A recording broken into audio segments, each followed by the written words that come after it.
And then the other interesting thing, of course, and Levin's not the only one who is doing this. There seems to be, this one I think is a little bit more obvious. Do we have this Tucker Carlson where he takes offense to someone correcting his? Oh, we don't? Do we not have that? I have it. I just need to download it real 2 seconds. Okay. We will play this because in that last clip, Mark Levin did in trying to argue that Kamala Harris is not African American. She's Jamaican and Indian descent. American, I guess. I don't know. But he did the Kamala thing. Now, look, I mispronounce stuff on a daily basis. I don't know if you held a gun to my head, whether I could pronounce Nomiki's name properly. And I have said it on the show 1,000 times. She has been a regular guest for months and months, years. She has come on this program. And so I am completely sympathetic to the idea that you can have a mental block. You cannot pronounce something that you've pronounced 100 times. But they seem to be making an issue of the fact that she pronounces her name Kamala as opposed to Kamala.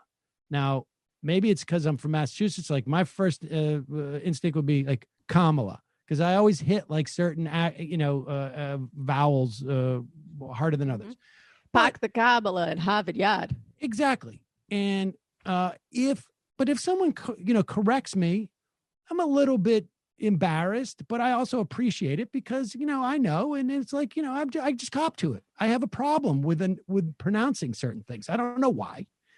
But on the right, they're making something of this, and I don't know if it's a haughtiness or they're trying to draw it in. Do we have this No.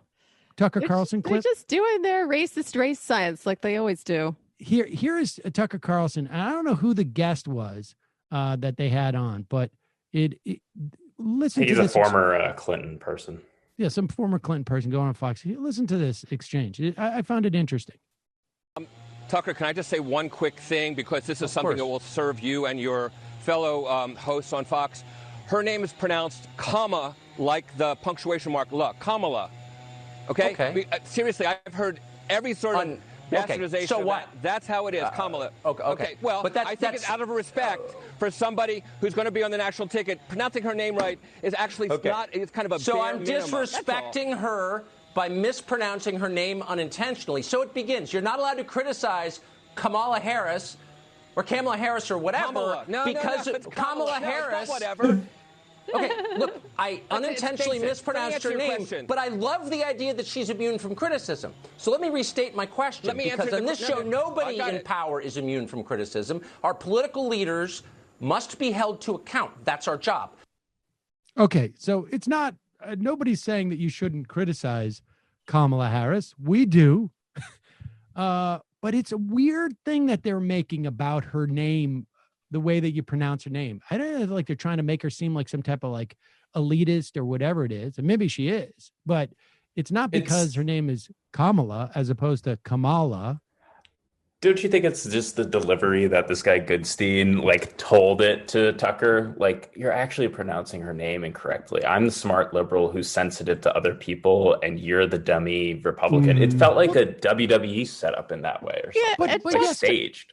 But Levin did the same thing without anybody correcting him. I'm saying so that's what makes me think that there is a conscious effort here to make something about the. So you think they're baiting liberals into telling them how to say it? I think there is something to the idea that this is a populist argument on some level, she requires a name to be pronounced in a specific way. It's not, it's not Mary, it's Maury or something like that. I have no idea. Because you have to think about them. They appeal to people who only pay attention for like 5 minutes. And if that entire conversation is taken up by some egghead saying this is how you pronounce it, or you're not respecting her correctly, and the other person saying, look, I'm just trying to interrogate authority over here, that's a good conversation for them. Right. Yeah, exactly. He's dragging the argument onto the terrain that he is most comfortable with, which is to say, culture war, the politics of pronunciation, shall we say. He's baiting him. He's doing it on purpose. So the guy could say, you got to pronounce it right. And then Tucker could say, oh, liberals only care about pronouncing people's names right. Yeah. Right. Sam, all about caring about people who are suffering during coronavirus. Yeah. Sam and Michael are really demonstrative of the horseshoe theory of pronunciation politics. There you go. Exactly.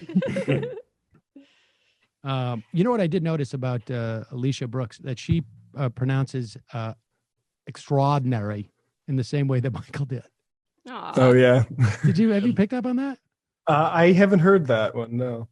Yeah, you should ask her to pronounce extraordinary. Also, it's Alicia Brooks. But what did I say? Elisha. Remember I did not this? say Alicia. Oh, didn't you? Okay. I said Alicia Brooks. I thought you were just doing a joke on. Oh, I'm not allowed to. You're not allowed to talk about how she pronounces extraordinary.